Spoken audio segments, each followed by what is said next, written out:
સાણંદમાં જાહેર માર્ગો પર રખડતા ઢોરોના ત્રાસથી લોકો પરેશાન થઈ રહ્યા છે। ગોહિલશેરી, રાજશેરી, ગેપરાના જાહેર માર્ગો પર રખડતા ઢોરના ત્રાસ વધી રહ્યા છે। જાહેર માર્ગ ઉપર દિવસ રાત છૂટા મૂકી દીધેલા રખડતા ઢોરના કારણે અકસ્માતનો ભય લોકોને સતાવી રહ્યો છે। જેને લઈને પંચની લીંબડીથી રેલી કાઢી મોટી સંખ્યામાં લોકો ભેગા થઈને ઉગ્ર સૂત્રોચ્ચાર કર્યા હતા। તેમજ રખડતા ઢોરના ત્રાસના કારણે પ્રાંત અધિકારી, મામલતદાર, નગરપાલિકા અને પોલીસ ઇન્સ્પેક્ટરને લેખિત આવેદનપત્ર આપવામાં આવ્યું હતું।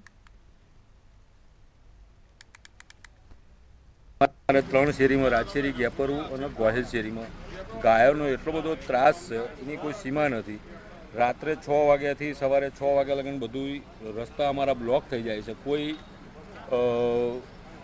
પગલાં લેતા નથી ને રબારીઓ જે પશુપાલકો છે એમાં મોસ્ટ ઓફ રબારીઓ છે, તો એ લોકોને અમે કહેવા જઈએ છીએ તો એ લોકો અમારી અંગત બાજવા આવે છે, જેથી કરીને કાયદો અમારે હાથમાં લેવો નથી। તો આવેદનપત્ર અમે 3 શેરીના બધા 200 થી 400 જણા ભેગા થઈ આવેદનપત્ર અમે આપ્યું છે।